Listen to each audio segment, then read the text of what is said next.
So welcome to eSparks.in। तो हमने वैदिक कल्चर पढ़ लिए थे, कल हम लोग पढ़ लिए थे उसको। तो वैदिक कल्चर थोड़ा सा हम लोग आज भी थोड़ा रिवाइज कर लेते हैं ताकि वो आपके लिए आसान हो। अगर हम देखें इंडस वैली सिविलाइजेशन जो था, इंडस वैली सिविलाइजेशन मीन्स जो सिंधु घाटी सभ्यता जो है, उसका टाइम पीरियड कितना था दोस्तों? 2500 बीसी, 2500 बीसी टू 1750 बीसी। और कहीं ना कहीं उसी के आसपास 1500 बीसी से 600 बीसी तक आपका वैदिक कल्चर था। वहां पे आर्यन आए थे, मगर वो कहाँ से आए थे ये अभी भी श्योर नहीं है। कोई बोलता है इंडिया का कोई सेंटर से आए थे, कोई बोलता है बाहर से आए थे, सेंट्रल एशिया से। कोई बोलता है कि वो लोग स्टार्टिंग से ही इंडिया में थे। ठीक है। किन्हीं का कहना है कि वो लोग सप्त सिंधु यानी 7 नदी के किनारे वो रहते थे। एंड फिर उसके बाद वो लोग धीरे धीरे ट्रैवल करके वो गंगा यमुना को होते हुए वो लोग सेटल हुए। वैदिक लिटरेचर देखा है तो 4 फेमस वैदिक लिटरेचर है, हम लोग इसको पढ़े थे। संहिता यानी वेदास जिसको कहा गया है, जो कि बहुत फेमस है, सबसे फेमस है। उसके बाद है ब्राह्मण्स, देन आरण्यकास एंड उपनिषद। अगर देखा जाए वैदिक का, वैदिक को 4 वैदिक जो है वो श्रुति है। ये चीज ज्यादा जरूरी था, क्योंकि श्रुति मतलब कान से सुना हुआ चीज है। श्रवण श्रवण की श्रवण श्रवण रहता है ना आपका, जो कान से सुनना, उसको कहा जाता है श्रवण, श्रवण शक्ति, सुनने का शक्ति। उसी प्रकार उसी से कहीं ना कहीं ये शब्द भी आया है श्रुति। ठीक है। तो वेदास 4 प्रकार के होते हैं: ऋग वेद, साम वेद, यजुर्वेद, अथर्व वेद। तो ऋग वेद मंत्रों का पूरा एक संग्रह है, बोल सकते हैं, समूह है। साम वेदा कहीं ना कहीं गाने को लेकर के, म्यूजिक को लेकर के है। यजुर्वेदा जो है, यजुर्वेदा क्या है आपका? यजुर्वेदा मीन्स सेक्रीफाइस को लेकर के है, बलिदान को लेकर के। और अथर्व वेदा आपको मेडिसिन को लेकर के है। ठीक है। तो पहले जो ये जो तीनों वेदों है, ये 3 वेद जो है, ऋग्वेद, सामवेद, यजुर्वेद, इनको मिल करके एक नाम दिया गया। क्या कहा गया उसको? वेदत्राई। ठीक है। वेदत्राई त्राई कहा गया है। ऋग्वेद में देखा जाए तो 1028 हिम्स है और 10 मंडल है उसमें। ठीक है। उसी तरह से सामवेद में अगर देखा जाए, सामवेद में 1549 हिम्स हैं, यानी मंत्र हैं। ठीक है। यजुर्वेद, यजुर्वेद हम लोग पढ़े हैं, ये सेक्रीफाइशियल प्रेयर का है, किसी को मीन्स पूजा पाठ कुछ कर रहे हैं, बलिदान दे करके, वो है। Atharva Veda means book of magical formula. कोई भी रोग है, या फिर जो बोलता है ना कि आपके ऊपर डायन वर्स में कर लिया है, इस तरह का जो मैजिकल फॉर्मूला है, ये सब चीज आपका है मंत्र वाला, जो कि टुटका टुटका सारा ये जो चीज है, ये है अथर्ववेद में। और ब्राह्मण मतलब हम लोग जानते हैं, जो ब्रह्मा मीन्स सेक्रीफाइस। ठीक है। तो ये ब्राह्मणास से है। देन हम लोग अरण्य का हम लोग पढ़े थे। अरण्य मतलब जंगल। तो जंगल में कुछ कुछ वो जो जंगल में जो आदमी लोग रहते थे, बालक लोग रहते हैं, या फिर जो लोग रहते हैं, वो लोग कुछ कुछ पेड़ का वृक्ष में वो लोग लिख देते हैं। वृक्ष में, वृक्ष का टहनी में, या फिर वृक्ष का जो डाल है उसमें वो लोग, या फिर जो पेड़ है उसमें कुछ कुछ लिखे रहते थे। तो उनका पढ़ाई को अरण्यकाश कहा गया है। उपनिषद फिलोसॉफिकल टेक्स्ट है। ठीक है। उसमें वेदांत है। तो ये सब हम लोग पढ़े थे। चलिए हम लोग शुरुआत करते हैं हमारे ऋग्वेदिक यानी अर्ली वैदिक पीरियड से।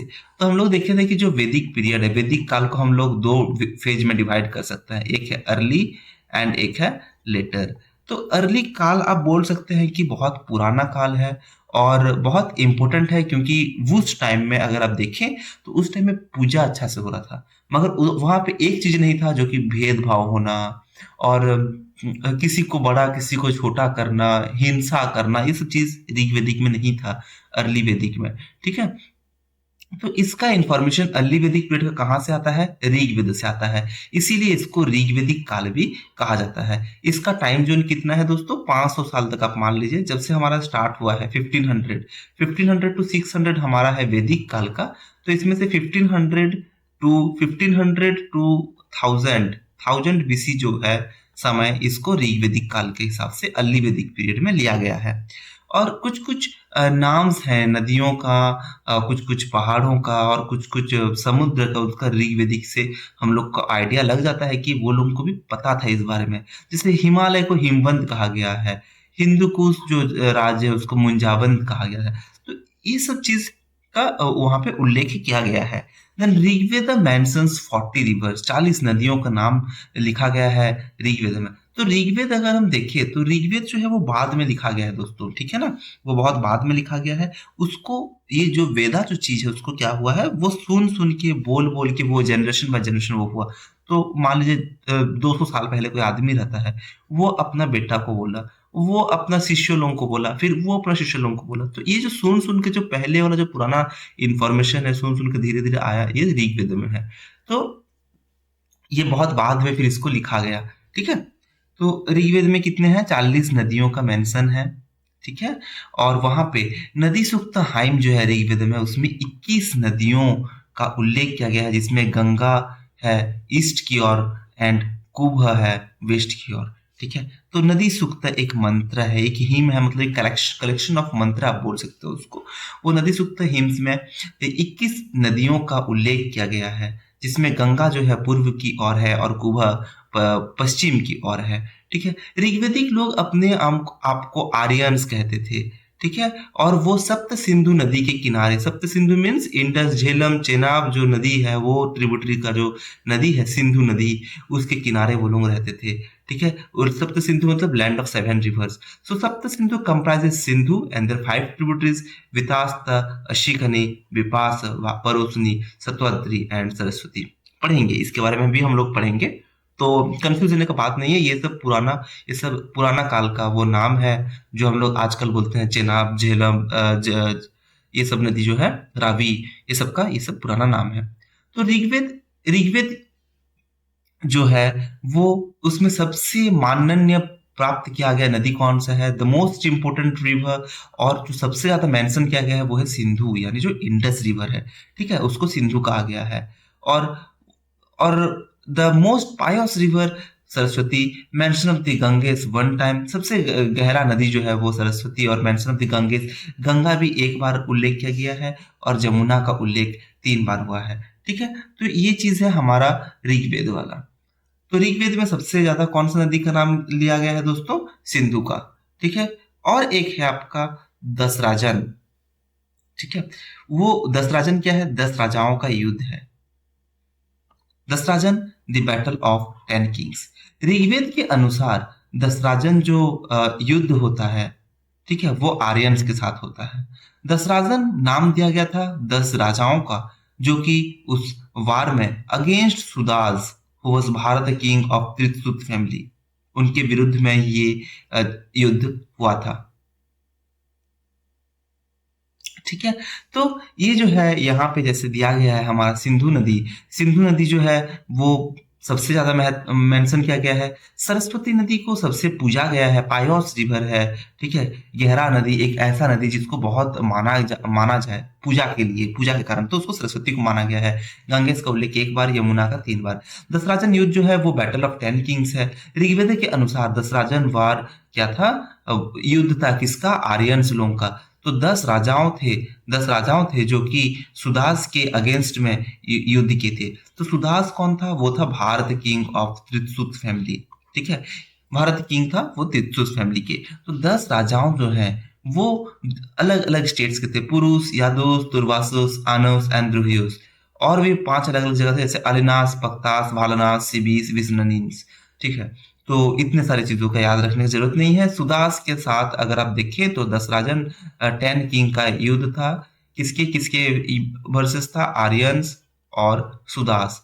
तो ये याद रखना है, सुदास कौन था यहाँ पे, सुदास आपका थे भारत के किंग थे।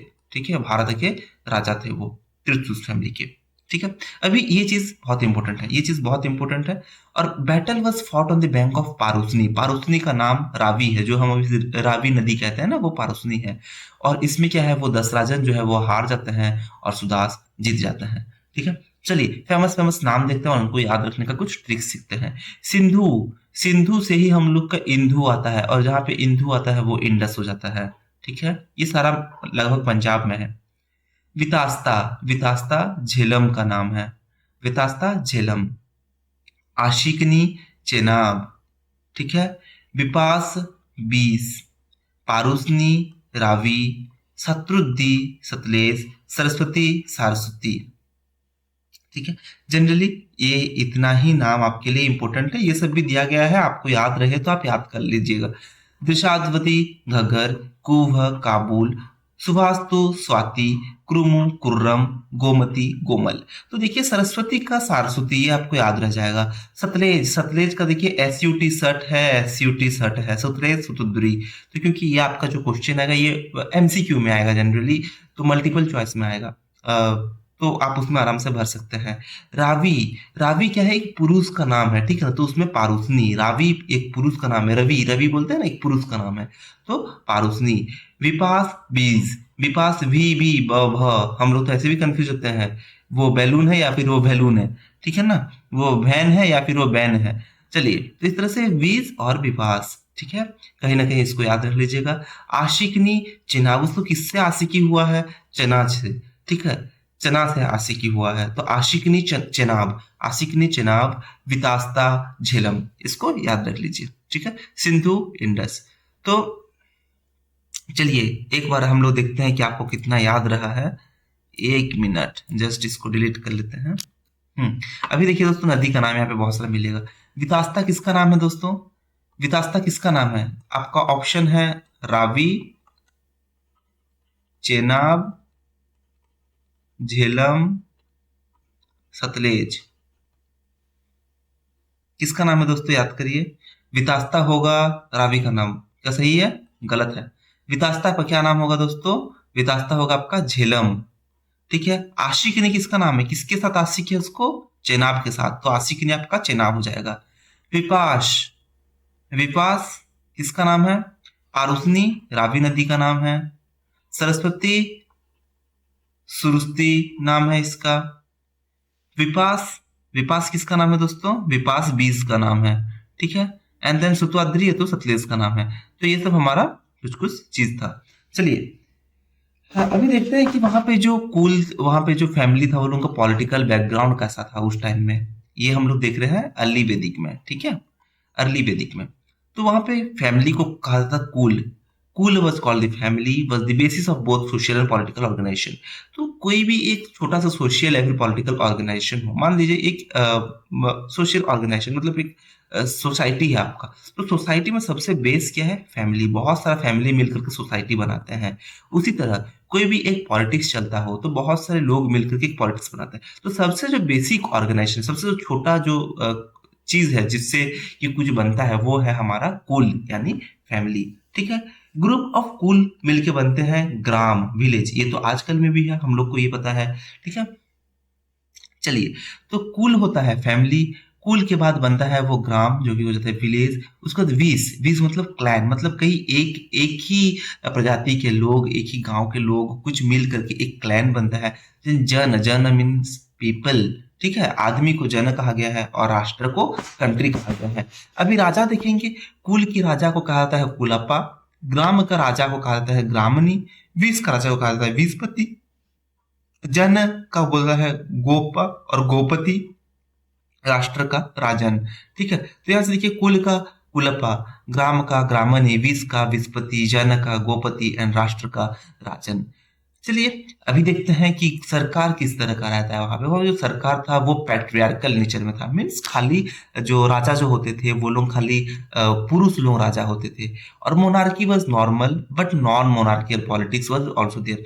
मोनार्की था वहां पे, मीन्स एक ही राजा ही रहेगा जो कि रूलिंग करेगा, ठीक है। और वहां पे मगर पॉलिटिक्स बहुत जगह में नॉन मोनार्किकल भी था। ये होता था कि कहीं पे दो तीन राजा मिलजुल के काम करते थे, ठीक है। तो इस तरह का भी ये वहां पे दिखाया जाता था। मोनार्की मतलब जहाँ पे किसी का कोई अधिकार ना हो, जो राजा बोले बस उसी को मान जाना है। और नॉन मोनार्की मतलब जहाँ पे डिस्कस करके, बातचीत करके, राजा से बात करके मिलजुल के काम करते हैं, ठीक है, उसको नॉन मोनार्किकल कहा गया है। Rashtra was ruled by the king और rajan and the royal descent was by hereditary based on law of primogeniture, ठीक। तो इसमें क्या कहा गया है, राष्ट्र जो था उसका जो राजा था वो हम लोग पढ़े हैं। राष्ट्र का राजा कौन है दोस्तों, उसका राजा है किंग। गांव का राजा कौन है दोस्तों, ग्राम का हेड कौन है वो याद करिए, ग्राम का हेड है ग्रामनी। कुल का हेड है कुलपा, विस का हेड है विस्पति। तो इस तरह से वहां पे जो राष्ट्र था, उसका उसको उसका हेड कौन था, राजन। और वो हेरिडिटरी बेस्ड पर, मतलब अपना अधिकार, अपना जो हेरिडिटरी मीन्स पापा है तो पापा का बेटा ही बनेगा, देन बेटा का बेटा ही बनेगा, बेटा का बेटा ही बनेगा। ये नहीं कि बेटा का वाइफ है या फिर बेटा का साला है तो साला का फिर बेटा वो बनेगा, नहीं बन पाएगा। वैसे हेरिडिटरी नहीं है, हेरिडिटरी मतलब बच्चा से बच्चा, बच्चा से बच्चा। ठीक है। And based on the law of primogeniture, primogeniture मतलब जो पहला जन्म हुआ हो। ठीक है। तो मान लीजिए एक एक राजा है, उसका दो लड़के हैं, ये वाला पहला बच्चा है, ये वाला दूसरा बच्चा है। ठीक है। अब राजा मर जाता है, मर जाने के बाद इसमें से कौन बनेगा, ये लोग मारपीट करेंगे। इसीलिए एक रूल बना दिया गया है कि तुम लोग मारपीट मत करो, जो बड़ा है वो बनेगा। फिर फिर क्या उसके बाद ये बन पाएगा सेकंड वाला? मान लीजिए कि अभी एक मर जाता है तो क्या सेकंड वाला बन पाएगा? नहीं बन पाएगा। अगर सेकंड वाला को कोई बच्चा होता है, अगर कोई बच्चा रहेगा, उसका कोई सन रहेगा, then he can be the king. ठीक है। पैट्रियार्कल नेचर का है। Then very little is known about the ministers, मंत्रियों के बारे में हम लोग को उतना पता नहीं है। पुरोहित जो है, पुरोहित वहां पे थे जो कि डोमेस्टिक प्रीस्ट है, और वो भी एक फर्स्ट रैंकिंग ऑफिशियल में है, बड़े उच्च अधिकार वो उनका भी है। तो वो राजा का दोस्त रहते हैं, वो फिलोसोफर रहते हैं, गाइड भी करते हैं, वही पुरोहित का ही मेन काम रहता है। और कुछ कुछ भी रॉयल ऑफिशियल रहते हैं। ठीक है। जो कि जैसे कि सेनानी हो गया और ग्रामनी हो गया। ग्रामनी तो हम लोग पढ़े हैं, जो गांव का मुखिया है, एंड सेनानी आर्मी का जो मुखिया है, आर्मी का जो चीफ है, उसको सेनानी कहा गया है। ठीक है। आर्मी किस तरह का रहता है दोस्तों? फुट सोल्जर्स जो कि पैदल चलते हैं सोल्जर्स, एंड चैरियटर्स जो कि रथ में चलते हैं। ठीक है। ये दोनों टाइप का आर्मी वहां पे मिलता है। लकड़ी, stone, bone and metal weapon के लिए यूज किया जाता था। और जो एरो है, जो तीर है, तीर के ऊपर जो नोकीला पार्ट है वो मेटल का बनता था, और हॉर्न से पॉइजन और पॉइजन हॉर्न, या फिर जो आप देखे हैं सींग, सींग जो रहता है, गाय गाय का, ये मान लीजिए कि उसका सर है, उसमें सींग है। ठीक है। इसका कान है। तो ये जो गाय है, ये जो गाय है, इसका जो सींग है, मान लीजिए गाय का सींग जनरली नहीं यूज करते थे वो लोग, राइनो का या फिर इस तरह का सींग वो लोग यूज करते। तो जंगली जानवरों का ये जो सींग है, उसको क्या करते थे वो लोग, सींग को इस तरह का शार्प है, या फिर हिरन का सींग भी यूज करते थे। तो ये जो सींग है, इसको ये लोग जहर से भर देते हैं, ऊपर में जहर लगा देते हैं, एंड देन इसको ये लोग बांध करके लकड़ी से तीर मार देते हैं। तो ये चीज भी वहां पे यूज होता था। ठीक है। और references are made to moving fort and a machine for assaulting strongholds, तो ये उतना जरूरी नहीं है। तो किंग का जो है उसका कुछ धर्म धर्म का भी दायित्व रहता है, उसका भी कुछ ड्यूटी रहता है, और वही सब रूल्स को एस्टैब्लिश करता है। राजा को ही काम है, क्योंकि वहां पे क्या था स्ट्रक्चर, मोनार्की, मोनार्की वाला स्ट्रक्चर था। पढ़े हैं ना इसको, अभी हम लोग पढ़े हैं। ठीक है। और ऋग्वेद कहता है सभा, समिति, विदात, गण, तो ये सब जो थे, ये सब जो था, ये क्या समूह संगठन थे, कुछ कुछ असेंबलीज। ठीक है। इसके बारे में बात किया गया है। सभा जो था वो कुछ कुछ प्रिविलेज्ड एंड इम्पोर्टेंट लोगों के लिए बना रहता था, सब कोई सभा में नहीं जा पाते थे। दो पॉपुलर असेंबली थे, सभा और समिति। ठीक है। सभा और समिति। तो लेटर वेदास रिकॉर्ड दैट सभा function is court of justice. तो बाद में जो वेदा, जो धीरे धीरे बाद में जो वेद आए आए बाद में जो आए, वो लोग कहते हैं कि एक राजा है, राजा अपना राज चलाता है, बट वो ठीक राज कर रहा है कि नहीं कैसे पता चलेगा उसमें? तो ये सब कहाँ डिस्कस होता है? सभा में और समिति में। ठीक है। तो इसीलिए सभा को कहा गया है कोर्ट ऑफ जस्टिस, क्योंकि सभा में जो है वो डिस्कस करेंगे कि वो जो काम राजा किया है वो ठीक किया है या गलत किया है। ये सभा में होता है। Theft, burglary, stealing of cattle, some of them prevent crimes. तो ये सब जो कुछ कुछ चीजें हैं, ये सब वहां तब का ये सब क्राइम था। चोरी करना, और कैटल को, गाय बछड़े से कुछ चुरा लेना, थोड़ा सा चीटिंग करना, ये सब चीज तब से ही स्टार्ट हुआ है, वैदिक पीरियड से। ठीक है। हम लोग कहाँ पे थे दोस्तों? सिंधु घाटी सभ्यता में, जहाँ पे सब कुछ डेवलप था, हम लोग पूरा इस ऊपर स्टेज में थे। फिर धीरे धीरे हम लोग फिर अर्ली वैदिक में आए, फिर लेटर वैदिक में पूरा गिर गए। गिरने के बाद फिर अभी धीरे धीरे धीरे धीरे हम लोग डेवलप कर रहे हैं। ठीक है ना। तो ये हम लोग पढ़े थे पिछले बार भी। सोसाइटी अगर हम लोग देखेंगे तो उसमें 4 वर्ण है। देखिए दोस्तों कौन कौन सा वर्ण है? ब्राह्मण, क्षत्रिय, वैश्य एंड शूद्र।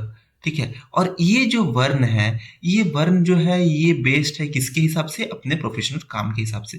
जो जैसा काम कर रहा है उसको वो वर्ण मिल जाता है। अगर आप आज जूता पॉलिश कर रहे हैं, मान लीजिए छोटा सा एग्जांपल ले लेते हैं, please don't use it as, compare मत करिए किसी से। बिकॉज मान लीजिए आप एक जूता पॉलिश कर रहे हैं, या फिर आप किसी का घर में आप झाड़ू पोछा करते हैं, या फिर आप स्वीपर हैं। ठीक है, तो वो हिसाब से आपको शूद्र या फिर वैश्य में आपको जाना पड़ेगा। बट मान लीजिए आप ये वाला प्रोफेशन छोड़ करके आप फिर बाद में आप मंदिर में जाकर पढ़ाना शुरू कर देते हैं, तो आप ब्राह्मण बन जाएंगे। ठीक है, और अगर आप जा करके लड़ाई युद्ध ये सब में शामिल हो जाते हैं तो आप क्षत्रिय बन जाएंगे। तो तब का जो वर्ण था वो तब का काम के प्रोफेशन के विशेष में था। ठीक है, एंड ऑक्यूपेशन, टीचर्स और प्रीस्ट्स, ठीक है, उनको ब्राह्मण कहा जाता था। रूलर्स एंड एडमिनिस्ट्रेटर को क्षत्रिय कहा जाता था। फार्मर्स, मर्चेंट्स, बैंकर, ये सबको वैश्य कहा जाता था। ठीक है, and artisans and labourers were accounted शूद्र। तो ये डिफरेंट डिफरेंट पोस्ट थे। ठीक है, हम लोग कह सकते हैं रूलर और एडमिनिस्ट्रेटर जो थे उनको क्षत्रिय, फार्मर्स, मर्चेंट्स जो व्यापार व्यापार जो करता है और बैंक का काम, ये सबको वैश्य में गिना जाता था। और लेबरर्स जो नॉर्मल मजदूर थे, आर्टिशियंस, उनको शूद्रज में गिना जाता था। तो सबसे ऊंचा क्या रहता था पद दोस्तों? सबसे ऊंचा रहता था पद ब्राह्मणस का। ब्राह्मणस का पद सबसे ऊंचा रहता था। देन था आपका क्षत्रिय का। क्षत्रिय के बाद आपका रहता था वैश्य का। वैश्य के बाद आपका रहता था शूद्र का। तो ये डिपेंडिंग इस तरह से आपका जो डिफरेंट डिफरेंट वर्ण था उनका क्लासिफिकेशन हुआ है। तो these vocations of for person according to their ability, ये सब जितने काम दिया गया है ना, ये सब अपने डिफरेंट डिफरेंट एबिलिटी, कौन किस तरह का काम कर पा रहा है उसी के हिसाब से कहा गया है। And occupations had not become hereditary as they became later on. तो लेटर वैदिक पीरियड में हम लोग देखते हैं कि जो वर्ण सिस्टम है, ब्राह्मणा, रूलर, तो वो सब किस बेसिस में हो जाता है? अपना हेरिडिटरी के। तो कोई किसी का पिता अगर वो मान लीजिए कि शूद्र है, देन उसका बेटा जो है वो भी शूद्र बन जाएगा। ये हो जाता है आपका लेटर वैदिक में। बट इन दी अर्ली वैदिक क्या है, अगर उसका पापा, उसका अगर पिताजी शूद्र भी रहता है, बट देन द सन, उसका ऑक्यूपेशन चेंज होता है, वो पढ़ाना शुरू कर देता है, देन ही बिकम्स ब्राह्मणा। ठीक है, वो ब्राह्मणा बन जाएगा। तो members of same family took to different profession. Same same ही फैमिली के आदमी लोग अलग अलग प्रोफेशन भी कर सकते थे, क्योंकि वो तब उतना ये सब चीज देखा नहीं था, उतना तब कोई नहीं सोचता था। ठीक है, अभी का दिमाग, इसीलिए ना हमारा जो ग्राफ है वो धीरे धीरे कम गया। कब बहुत खराब हुआ था? लेटर वैदिक में। ठीक है, समझ गए होंगे। तो वहां पे एक एग्जाम, एक मंत्र में, एक हाइम में एक पर्सन कहता है, I am singer, my father is a physician, my mother is a grinder of corn. तो यहाँ पे तीन अलग अलग प्रोफेशन आप देख सकते हैं, और सबको ही अलग अलग। तो सोसाइटी का जो यूनिट है वो फैमिली था, और मोनोगेमस था, पैट्रियार्कल था। मोनोगेमस मतलब एक ही शादी करते थे। ठीक है, एक ही शादी। और पैट्रियार्कल मीन्स वहां पे भी पैट्रियार्कल मतलब जहाँ पे पिताजी हेड हो और डोमिनेट करें। ठीक है, मीन्स लड़का वाला साइड। और child marriage was not in vogue, उतना फेमस नहीं था चाइल्ड मैरिज। विडो भी, जो विधवा हो, वो भी आराम से अपना जो हस्बैंड हो, ठीक है, हस्बैंड जो है, हस्बैंड का जो भाई रहता है, ठीक है, हस्बैंड का जो भाई रहता है उससे विडो जो है शादी आराम से कर सकती थी। नियोगा करके ये कहा गया है। ठीक है, नियोगा करके कहा गया है। ये तब का सिस्टम था। एंड फादर्स प्रॉपर्टी बच्चा लेता था, जो उसका जो बेटा हो उसको वो फादर का प्रॉपर्टी लेता था। और प्रॉपर्टी खाली जमीन को लेकर के नहीं, प्रॉपर्टी आपको गाय, बछड़े, सोना, जितने जौहरात, जितने सब भी चीजें हैं उनको उनको लेकर के भी है। प्लस जमीन और घर का भी, ये सभी प्रॉपर्टी इंक्लूडेड है। ये नहीं कि प्रॉपर्टी मतलब खाली जमीन और जायदाद का है। ठीक है, उसको छोड़कर भी और सारे भी थे। और टीचर जो रहता था वो हमेशा स्कूल में ही रहते थे। ये कह सकते हैं कि अर्ली वैदिक पीरियड में टीचर स्कूल में ही रहते थे, और वो सैक्रेड टेक्स्ट पढ़ाते थे, मतलब पूजनीय टेक्स्ट, रामायण, महाभारत, ये सब सैक्रेड टेक्स्ट हैं। ठीक है, एग्जाम्पल्स हैं उनको, तो वो सब वो पढ़ाते थे। मिल्क और उनका प्रोडक्ट भी बहुत इंपॉर्टेंट पार्ट था उनका डाइट के लिए, चाहे वो दही हो, बटर हो, घी हो, ये सब चीज बहुत खाते थे वो लोग, वो भी ये लोग खाते थे। और यहाँ पे ग्रेन कुक्ड विथ मिल्क, मतलब खीर पकदमनम, मतलब एक तरह का खीर है। खीर का भी यहाँ पे उल्लेख किया गया है ऋग्वेद में, मतलब वो लोग खीर भी तब खाते थे। Meat of fish, birds and animals was eaten, तब मांस मछली भी ये लोग खाते थे। ये नहीं कि वो लोग ऋग्वेदिक के हैं तो वो लोग ये सब नहीं खाते थे, बट वो लोग सब कुछ खाते थे, इसका भी उल्लेख किया गया है। काव वॉज ऑलरेडी डीम्ड अघन्य, काव को तब भी कहा जाता था कि गाय को तब भी पूजा करना है, गाय को मारने के लिए तब भी मना किया जाता था, अघन्य। ठीक है, और यहाँ पे कोई भी अगर गाय को मारता है तो उसको डेथ पेनल्टी भी दिया जाता था, या फिर उसको वो अपना जो किंगडम है वहां से निकाल दिया जाता था। ठीक है, एल्कोहलिक ड्रग सूर और सोमा वेर ऑल्सो कंज्यूम्ड। तो ये दोनों टर्म थोड़ा सा याद रखना है दोस्तों, सूर एंड सोमा। ठीक है, ये अल्कोहलिक ड्रिंक्स है, तो ये भी पिया जाता था। आर्यंस अगर देखें तो वो लोग एग्रीकल्चर करते थे, पैस्टोरल लोग थे वो लोग, ठीक है, जो कि गाय बछड़े ये सब रखते थे और एग्रीकल्चर करते थे। अम्यूजमेंट इन लोगों का मजाक मस्ती में देखे तो ये लोग म्यूजिक, डांसिंग, रथ का रेस और डाइसिंग, ये सब चीजें ये लोग बहुत अच्छा से करते थे, ठीक है। रिलीजन चलिए देखते हैं, रिलीजन में क्या क्या है। ऋग्वेद का जो समय है, अर्ली वैदिक जो पीरियड है, वहां पे भगवान को वर्शिप किया जाता था। भगवान को वर्शिप कैसे करते थे? नेचर की पूजा करके, ठीक है। वहां पे अगर हम देखें दोस्तों, इंडस वैली सिविलाइजेशन में किसको पूजा करते थे? कुछ कुछ उनको मदर गॉडेस मिला था, ठीक है, mother goddess. Then worship of male deity Pashupati Shiva, then lingam, ठीक है। तो ये सब चीज जो है इंडस वैली में था। अभी अगर ऋग्वेदिक में आए हैं, ऋग्वेदिक में क्या पूजा कर रहे हैं दोस्तों? नेचर, नेचर का वर्शिप कर रहे हैं, ठीक है। तो जैसे इंद्र हो गया, इंद्र को पूजा किया जाता था, कहीं पे पढ़ेंगे इसको, देखेंगे, रुकिए। It was believe that divine powers are capable of conferring both boons and powers. तो उनका ये कहना था कि जो पावर ऑफ जो नेचर है, भगवान ही सब कुछ करते हैं, और अगर वो कुछ श्राप देना चाहते हैं तो वो नेचर के माध्यम से देते हैं, कुछ अच्छा देना चाहते हैं तो भी वो नेचर के माध्यम से देते हैं। फायर वॉज सेक्रेड, ठीक है, आग का पूजा किया जाता था। और वो सोचते थे कि आग जो है, आग इंसान और भगवान के बीच में आग है, ठीक है। तो वो पूजा करके कहते थे कि हम लोग अगर आग को पूजा करेंगे तो आग का जो पूजा है वो भगवान तक पहुंच जाएगा, इसका मतलब यही है। तो लगभग 33 भगवान थे तब, 33 गॉड्स थे। और बाद बाद में उसको क्लासिफाई किया गया 3 कैटेगरी में, टेरेस्ट्रियल में, एरियल में और सेलेस्टियल में। कुछ भगवान क्या है, वो द्युत स्थान है, मतलब वो ऊपर रहते हैं। कुछ जमीन में रहते हैं, पृथ्वी स्थान स्थान। तो याद कैसे करेंगे दोस्तों? पृथ्वी स्थान, स्थान मतलब रहना, और पृथ्वी द्युस्थान, ठीक है, द्युस्थान। और एरियल मतलब जो कि बीचों बीच थोड़ा सा रहते हैं, अंतरिक्ष स्थान, अंतरिक्ष स्थान। एंड सेलेस्टियल जो कि बहुत ऊपर हेवन में रहना, ठीक है, उसको। टेरेस्ट्रियल में कौन कौन है? पृथ्वी, अग्नि, सोमा, बृहस्पति, नदियां, ये सब चीज टेरेस्ट्रियल है। तो सारा नेचर है, देखिए, पृथ्वी मतलब अपना जमीन, अपना भूमि, अपना पृथ्वी माता। अग्नि है, देन सोमा है, बृहस्पति है, रिवर है। एरियल में जो बीचों बीच रहता है वो इंद्र, रुद्र, वायु, पर्जन। एंड जो सेलेस्टियल है वो है सूर्य, सूर्य है, वरुण है, अदिति है, उषा है, अश्विन है, ये सब सेलेस्टियल में आते हैं। तो यहाँ पे सूर्य के 5 नाम दिया गया है, सूर्य, सावित्री, मित्र, पुषण, विष्णु, ठीक है। इंद्र, अग्नि, वरुणा सबसे पॉपुलर थे ये लोग आर्यंस के बीचों में, जहाँ पे कि इंद्र यानी पुरंद्र को कहा गया डिस्ट्रॉयर ऑफ फोर्ट, ठीक है। वो सबसे इंपॉर्टेंट भगवान थे, जो कि युद्ध में या फिर बारिश का भगवान इनको कहा गया है। तो वार लॉर्ड इनको कहा गया है। तो कहीं भी बारिश हो जाता है तो क्या होता है? युद्ध नहीं हो पाता है अच्छा से, ठीक है ना। तो इसीलिए इनको बहुत पूजा जाता था। अग्नि जो है वो सेकंड इंपोर्टेंट गॉड है, ठीक है। तो इंद्र के लिए कितने मंत्र लिखे गए हैं दोस्तों? 250 ऋग्वेदिक हाइम्स इंद्र के लिए लिखा गया। टोटल कितने हाइम्स है ऋग्वेद में? 1028। यहाँ से कि 250 जो है वो इंद्र के बारे में लिखे गए हैं, 200 जो है वो अग्नि के बारे में लिखे गए हैं, ठीक है। Fire god was consider to be intermediary, ठीक है, वो तो हम लोग पढ़े हैं। वरुण जो है वो पानी है, और वो कहा जाता है कि वो जो नेचुरल जो ऑर्डर है उसको वो पकड़ के रखते हैं। पानी की तरह जो सरल जो चीज बहता हुआ रहता है, वो क्या करते हैं? नेचुरल जितने सारे जो मान लीजिए कि घास है, कहाँ गया? एक मिनट दोस्तों, पेन, हाँ।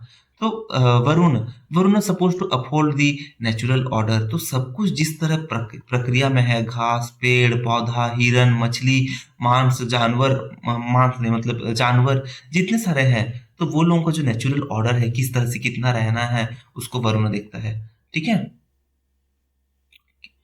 नेक्स्ट चलिए दोस्तों, सूर्य देवता जो है वो 5 फॉर्म में है, सूर्य, सावित्री, मित्र, पुषण, विष्णु, ये पढ़ लिए हैं। सूर्य जो है वो daily across the sky chariot driver by 7 horses. तो ये कहा था सूर्य जो है वो पूरब से पश्चिम की ओर चलता है।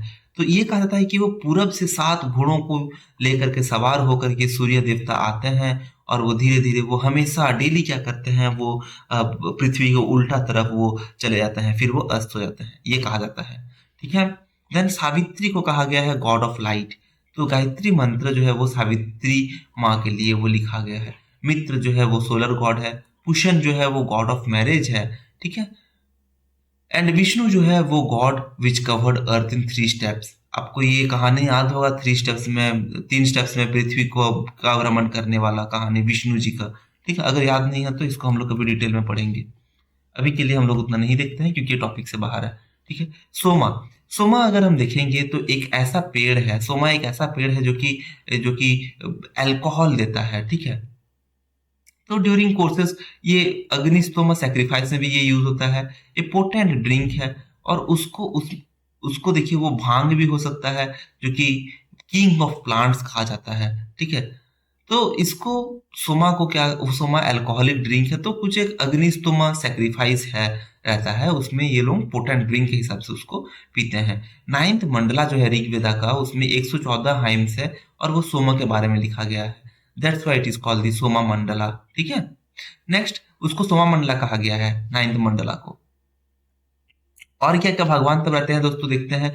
रुद्र गॉड ऑफ एनिमल्स दिया गया है, जानवरों का। व्यास दिया गया है फादर ऑफ द वर्ल्ड। यम दिया गया है गॉड ऑफ डेथ, यमराज। ठीक है।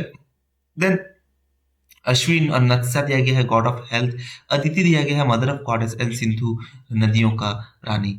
कुछ टाइम में क्या होता है, पहले भगवान उसको विजुअलाइज किया जाता था जानवर के हिसाब से, और इसीलिए जानवर के हिसाब से उनको देखा जाता था, तो जानवर को लोग मारते नहीं थे। मगर वो प्रथा जानवरों को पूजा करने वाला वो तब नहीं था ऋग्वेद काल में। ठीक है। ऋग्वेद काल में भले ही भगवान, जानवरों के अंदर भगवान दिखता था, मगर वो लोग उसका पूजा नहीं करते थे। नेचर अगर हम देखें तो ऋग्वेदिक का, वो लोग बहुत सारे भगवान को मानते थे। ठीक है। बट कोई कोई बहुत हाईएस्ट वाला भगवान भी है उस टाइप का भी है। और कभी कभार कुछ सेक्रीफाइस भी किया जाता था भगवान के लिए, जिसको कि यज्ञा कहा गया है। सेक्रीफाइसेस कुछ भी हो सकता है, कुछ दान देना, मतलब वो या तो दूध का दान, या फिर घी, या फिर ग्रेन, या फिर फ्लैश मतलब मांस का, या फिर मदिरा का, सोमा का, उसका भी दान किया जाता था। ठीक है। चलिए अभी लास्ट पार्ट हम लोग देखते हैं, जो कि है अपना इकोनॉमी। अभी हम लोग देखते हैं ऋग्वेदिक का। तो ऋग्वेदिक क्या है, वो नोमैडिक स्टेज जो था, जो घूम फिर के वो लोग घूम घूम के अलग अलग जगह जाएंगे, वो नहीं था जनरली। ये लोग धीरे धीरे सेटलमेंट होने आ गए थे। ठीक है। तो धीरे धीरे ये लोग जानवरों को डोमेस्टिकेट करने लगे। वैदिक लोगों अगर हम देखें तो वो लोग कैट और कैमल ये सब नहीं जानते थे। बट टाइगर भी ये लोग नहीं जानते थे, मगर वाइल्ड एनिमल जैसे लायन, एलिफेंट, बोर, ये सब को वो जानते थे। क्वेश्चन में अगर आपका आएगा कि वैदिक पीरियड में क्या टाइगर को जाना था, तो वो रॉन्ग हो जाएगा, नहीं जानते थे। ठीक है ना। Tiger not known, camel and cat भी उनके लिए फेमिलियर नहीं था। ट्रेड थोड़ा मोड़ा था कह सकते हैं, लोग इधर उधर जाते ही थे, थोड़ा मोड़ा ट्रेड था। मार्केट अगर देखा जाए तो उतना यूज नहीं होता था, पैसा और मार्केट। ठीक है। गाय, सोना का जवाहरात या फिर कॉइन्स, ये सब चीज ही हम लोग, कॉइन्स तो नहीं, सोना का जो ऑर्नामेंट्स हैं, ज्वेलरी है, वो सब चीज यूज करके वो लोग अदला बदली कर लेते थे, जिसको हम लोग कहते हैं बाटर सिस्टम, अगर आपको याद होगा तो। कॉइन्स वर नॉट नोन, पैसा के बारे में तब उनको पता नहीं था। और गुड्स को जो वो लोग प्रोड्यूस करते थे, कॉम्प्लेक्सिटी मेड इट्स अपीयरेंस। तो man of various profession like carpenter, Smith, Turners and grinders of corn, ये सब थे। ठीक है। Complexity in producing goods made it's appearance. तो कितना क्या कॉम्प्लेक्स है चीज, क्या काम कितना कॉम्प्लेक्स है, उसी हिसाब से उसको दिखना, उसको सजाना, ये सब चीज क्या था ना, ये सब चीज के हिसाब से प्राइस जो था उसको सेट किया जाता था। और बहुत सारे प्रोफेशन था इधर, carpentry, Smith, tanners, weavers, potters, grinders of corn, ये सब बहुत सारे प्रोफेशन प्रैक्टिस होता था। और art of healing wounds and curing disease were in existence, मतलब तब भी कहीं ना कहीं डिजीज को क्योर किया जाता था। डॉक्टर का, आज का जो मॉडर्न डॉक्टर बोल सकते हैं, उसका छोटा सा वर्जन तब भी कहीं पे कहीं था। तो एक्सपर्ट, सर्जरी के भी एक्सपर्ट थे तब। और हर्ब्स एंड ड्रग्स का जो चार्म्स एंड स्मेल्स, इसके लिए भी, हीलिंग डिजीज के लिए भी तब उसका वक्त था कि वो लोग इसको भी देखते थे। ठीक है। चलिए इसके बाद है दोस्तों लेटर वैदिक पीरियड, जो कि हम लोग बाद में पढ़ेंगे। ठीक है। देन ओसीपी एक है ओकर कलर्ड पोटेरी। ये एक फेमस चीज है दोस्तों, ऋग्वेदिक काल में जो है ओकर कलर्ड पोटेरी। तो एक पोटेरी है जो कि ना हल्का सा रेड ब्लैक करके कलर है, वो ओसीपी, वो तब हम लोग को ऋग्वेदिक काल में मिलता है। इसका मतलब हम लोग कह सकते हैं कि वो लोग उबाल के खाना खाता है, इस टाइप का हम लोग सोच सकते थे।